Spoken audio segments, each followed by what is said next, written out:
In addition to changes in relationships, there are changes in work life during this midlife period. Work continues to be a really important component of self-esteem and identity.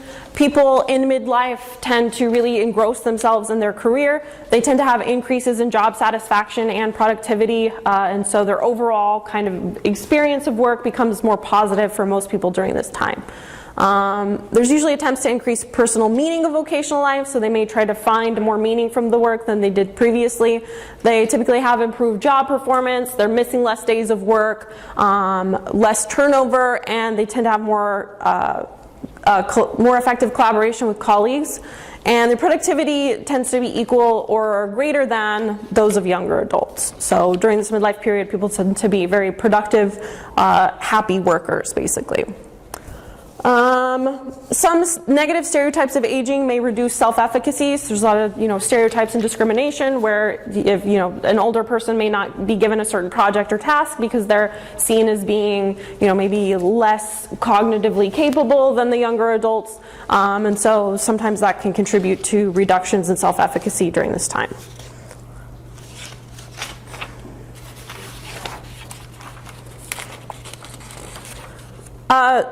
Going through unemployment during midlife is not uncommon.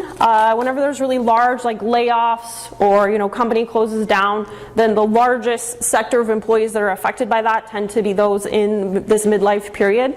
If someone experiences unemployment during this time, that can really disrupt their generativity in life appraisal. They may have to shift all their focus into trying to find a new job and don't have time to spend with their kids and their grandkids, sort of passing on those traits. They also just may not have the financial resources then to sort of pass things on.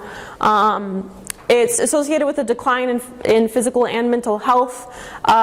People who lose their jobs during this middle adulthood period tend to remain jobless for longer and get fewer job offers than people who may suffer from unemployment in earlier years. If they return to work, they often will not go back to their sort of former pay that they were receiving before or the former status that they received. So that can be very, very damaging. There are counseling services that try to help sort of cope with the issues in a problem-centered fashion. So trying to figure out strategies to overcome the unemployment. So those counseling programs may offer information about how to apply to jobs, how to social network. A lot of the newer ones actually teach them how to use social media and stuff, LinkedIn and Facebook and things like that to help them network and receive more job offers.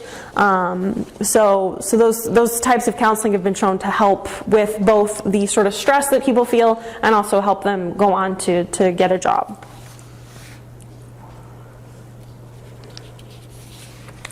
This middle adulthood period spans from 40 to 65, and 65 is kind of the typical age of retirement, and so really the end of this middle adulthood period is often marked by retirement. Retirement can be a very, rewarding experience for some people. A lot of people really look forward to it as a time that they can, go and travel, get back into hobbies that they may have abandoned because of time spent at work. But other people may be, really scared of it. They may look at it as a time of, just sort of, I'm going to sit around and do nothing until I die and have a very negative view of it. So views on retirement are quite varied. Successful retirement depends on a huge number of factors. One of the most obvious ones probably is the financial aspect.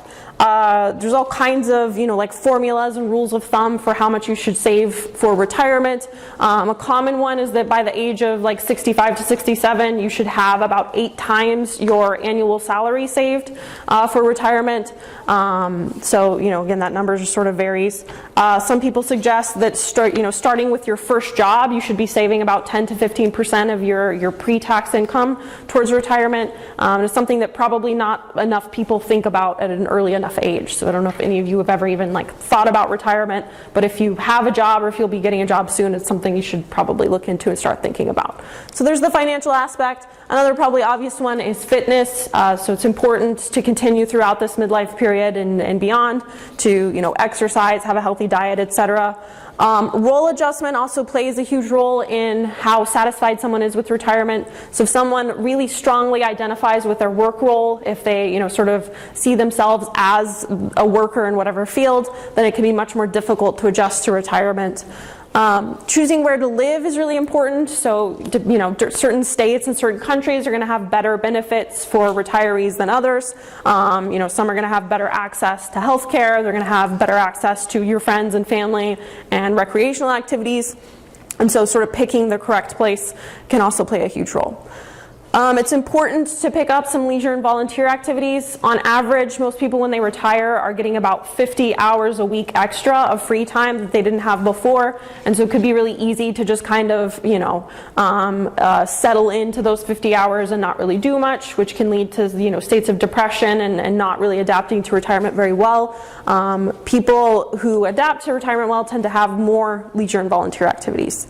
Access to health insurance also plays a huge role. And it's also important during this time to settle any legal affairs, you know, make sure you finalize like a will, any estate planning, things like that during this period.